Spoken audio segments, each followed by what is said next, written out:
Hey folks, Sheldon from the Outlaw Speed Shop, and we finished up the little 1950 Ford Roadster pickup with the blown Arden flathead. And probably got a couple little things to do, but pretty much done enough, let's just say. So let's see, let's kind of go back over the whole thing. I think I used a 47-48 Ford frame,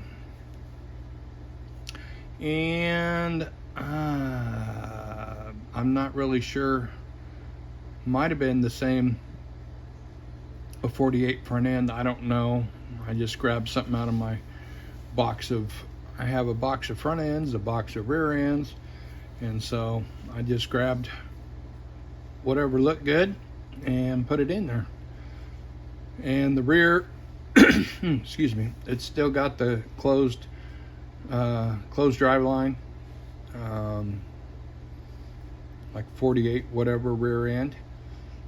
I just made, it's got the just buggy spring on there. I did add some regular late model shocks, and I just kind of did some work in there to get it all to fit. So I just had to do some cutting and grinding and all that good stuff, and I had to work the X member over a little bit, and I split the wishbones on the front axle. And I believe that the wheels and tires are from the 48 also. Don't hold me to that.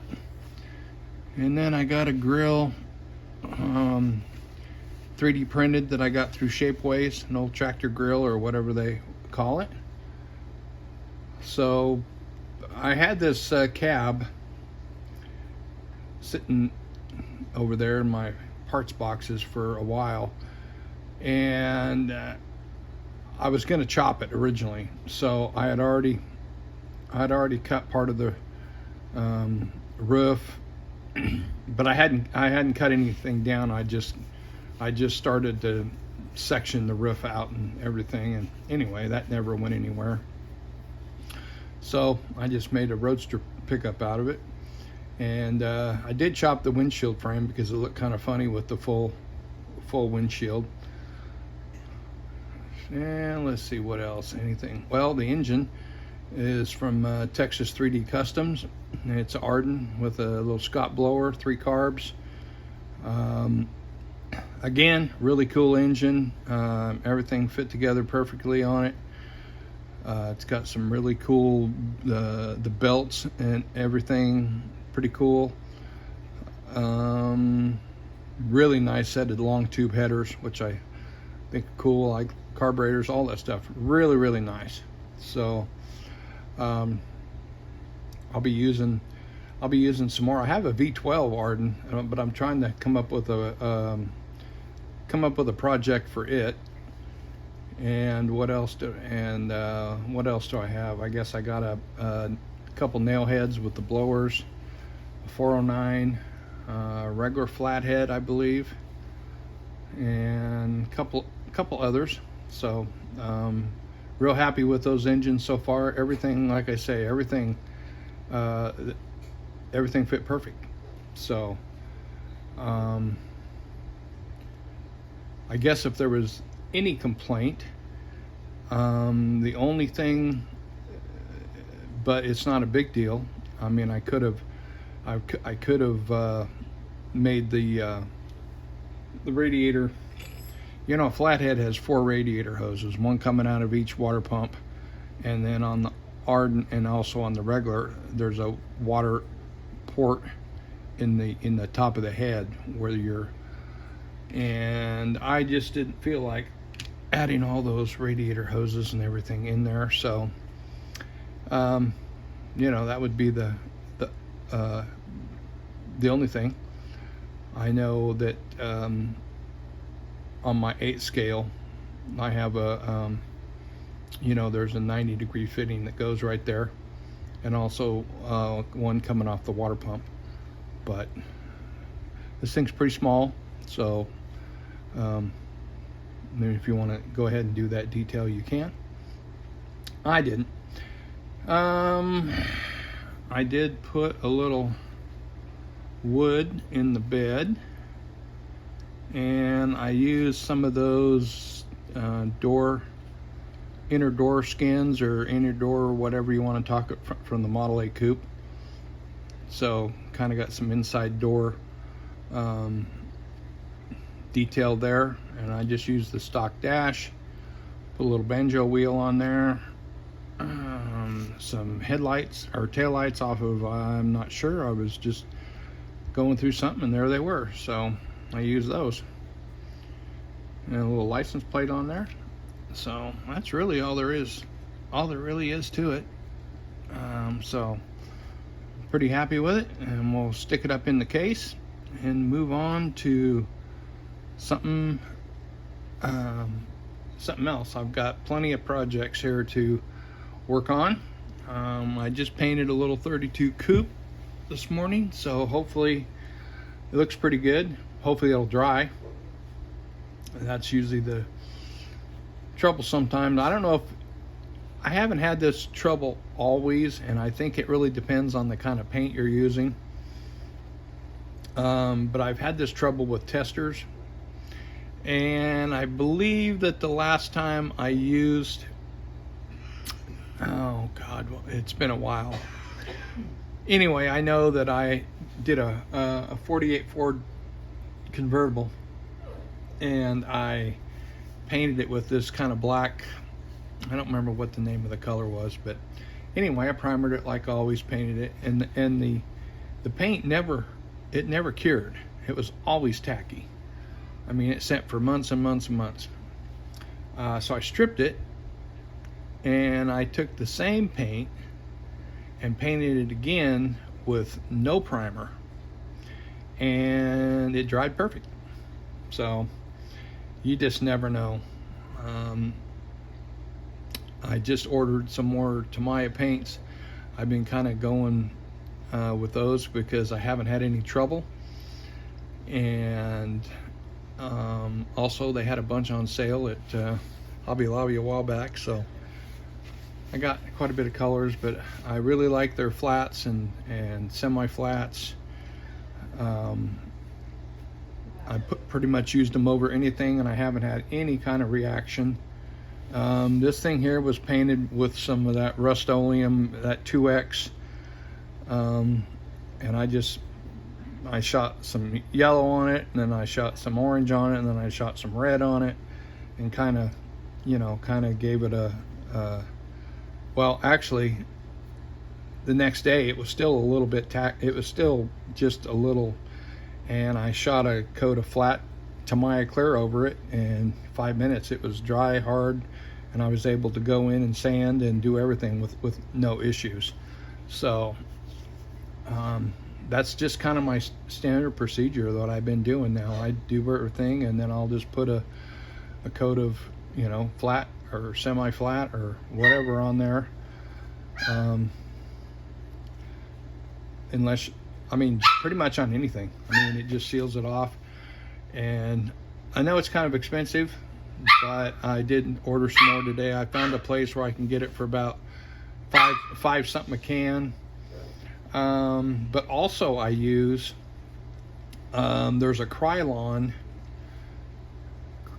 clear, and it's made, well, let me grab it real quick so I'll tell you what it is.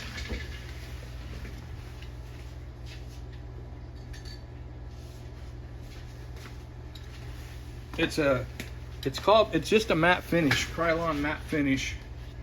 Let me slip this over here so you can kind of see whatever. And it's the one that has the little artist stuff on it. This is what I use when I'm done in my coloring books. I just put a coat of this over there to seal it. And this stuff works really good too. I don't know what the difference between this is. Hey dog, no moving the camera. I don't know what the difference between this stuff is and other, but I know it's $10 a can at Hobby Lobby, and never had any trouble with this stuff either. So that's all I know about that.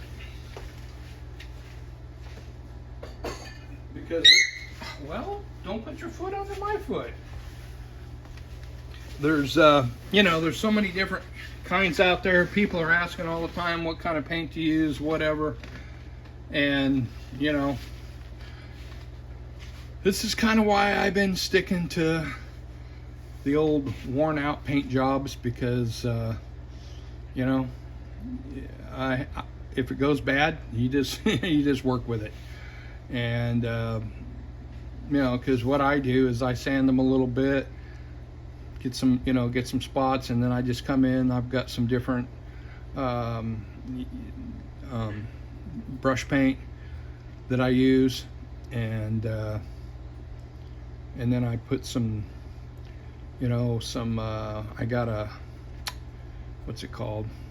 I've got a little wash mix that I put on there and everything. That's what I use on my engine to kind of get a little black wash to kind of get that detail in there. And I just use it on everything. Matter of fact, it's on the frame. That's why the frames looks kind of dirty and everything, is because I just gave that whole thing a wash with that. And that wash is a mix of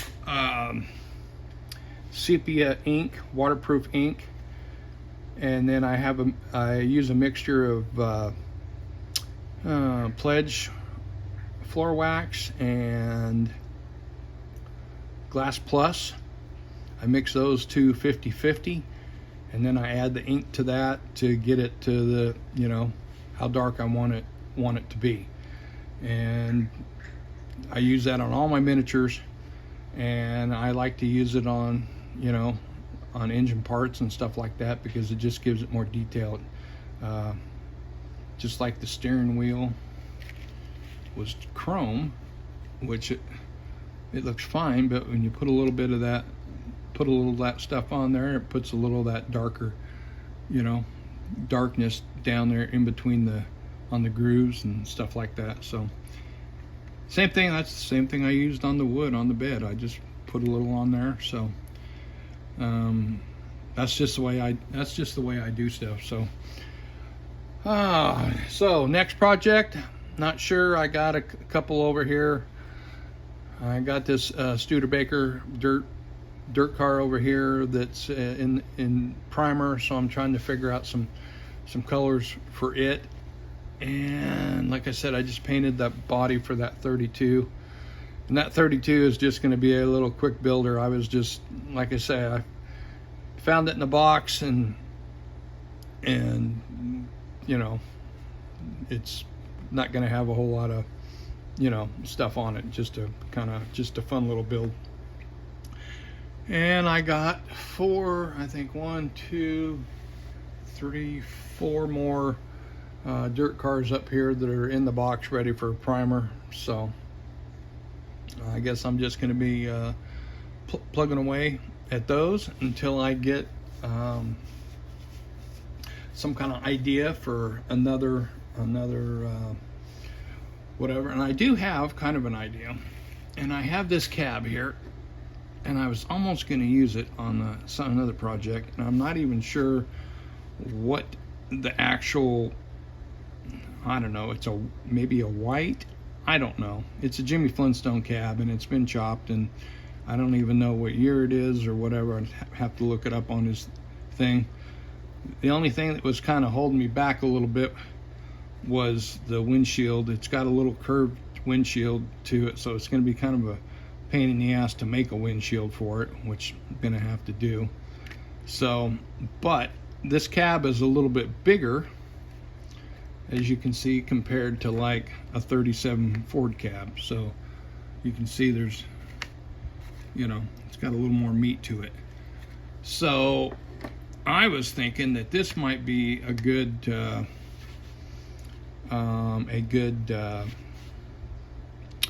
whatever recipient or whatever of one of those V12 engines I got, either the Arden or I got a flathead. I think I got a flathead V12 Arden V12, and I have that Ferrari GTO, but I don't think that's quite the right engine for this little guy. So kind of, that's why I leave these up on top of my bench up here, so I can just kind of look at them, and sooner or later the what it's supposed to be will reveal itself, and we'll start working on it. Also, I wanted to show one other thing that I thought was pretty cool that I picked up. Where is it? There we go.